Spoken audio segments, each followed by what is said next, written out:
Well, there they are. Our new electronic media, or our new gadgets. You push a button, and the world's yours. You know how they talk about the world getting smaller? Well, it's thanks to these that it is. Everywhere is now our own neighborhood. We know what it's like to go on safari in Kenya, or to have an audience with the Pope, to order a cognac in a Paris cafe.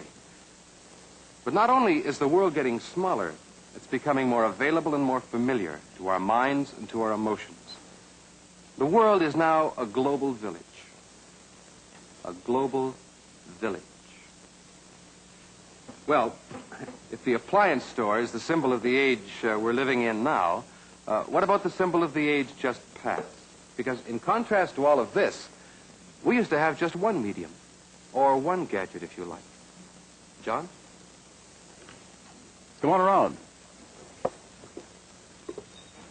You're in a bookstore, in the hallowed, respectable center of the age of print, the age of the book. In the appliance store, you're very much the electronic man. Here, you go back to being Renaissance man, literary man. A book. It's all we used to have. There were no film projectors, no TV sets or radios. We got all our information from this. We were educated by it. We learned about each other from it. The book was the source of our fame. We lived, loved, and died, as the saying goes, by the book. Think for a minute of how one reads. One sits alone. One's eye scans a line at a time. The author's ideas come to you one at a time off the page. It's a private experience.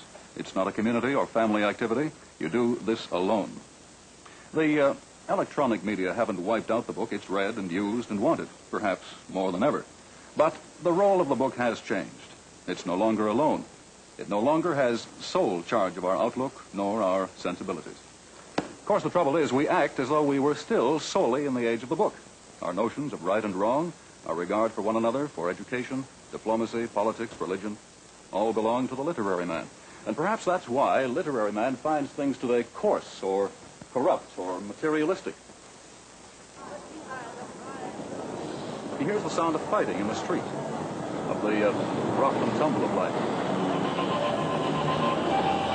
Sometimes he hears the sound of music, and he finds it all rather vulgar.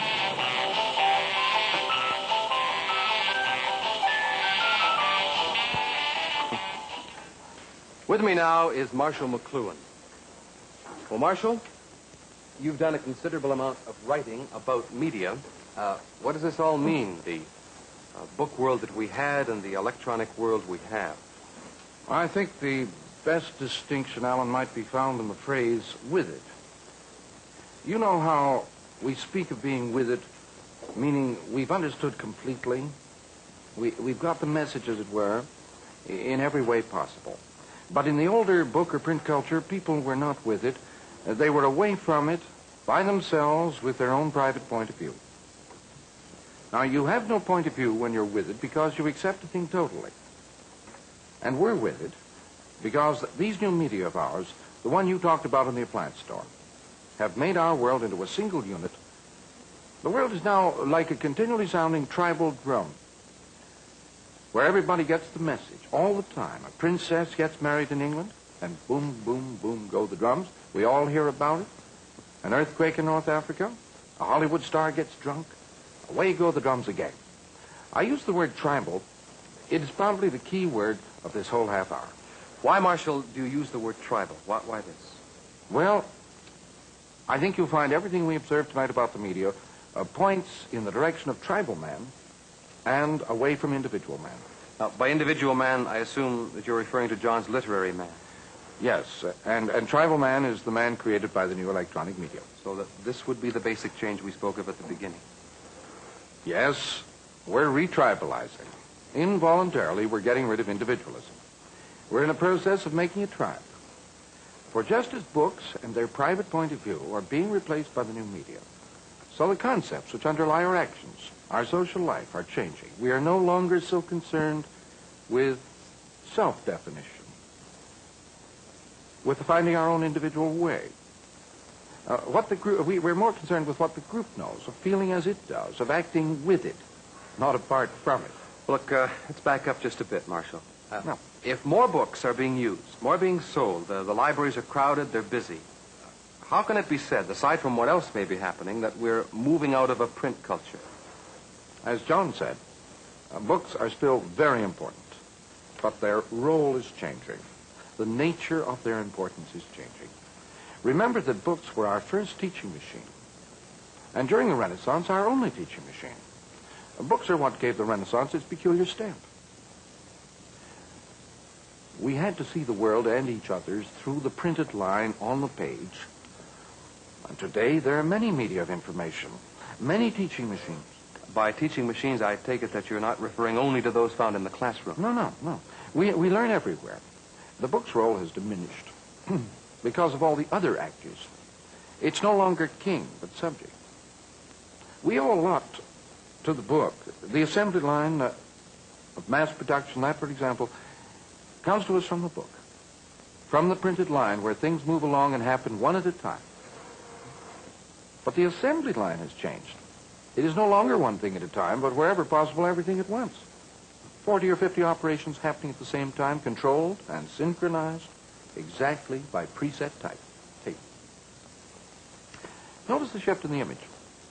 From the assembly line stretched out, events taking place one at a time, to the modern automated industrial complex where things happen all at once.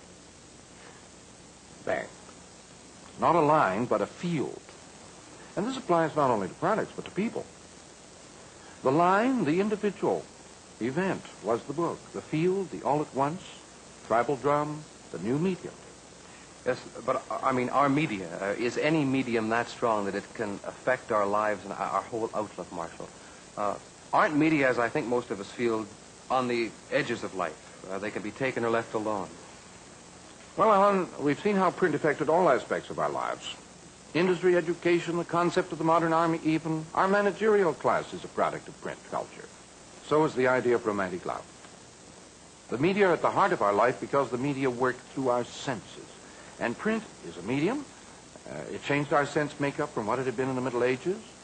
And now certainly these other media will do the same. They, the photograph, movies, radio, TV, all these change at once the way in which we see or hear or touch or feel ourselves and our world. A slight change of one of our five senses alters the ratio among the rest. People suddenly begin to want and appreciate different things. They begin to think differently. All right, but let's get back to your earlier word, tribal, Marshall. Why should all of this talk about media mean that individual man is on the way out and tribal man is on the way in? I mean, why is the big change taking place? To answer that, let's get back to Nature, for he illustrates the changes brought about by media in the clearest way, especially if we contrast the teenager with his old-time contemporary, the adolescent. Whoa. You mean there's a difference between the adolescent and the teenager? Yes, and I'd say it's the same kind of difference as that between book culture and the electronic era. The adolescent corresponds to the world of the book, the teenager to the electronic era. The adolescent is seeking self-definition, seeking to isolate his uniqueness from that of others, seeking to relate his self to others. The adolescent knew he wasn't an adult. He knew he was in life's waiting room, that his life was not really real life. That would begin only with adulthood. The adolescent is still our image of what the young person should be.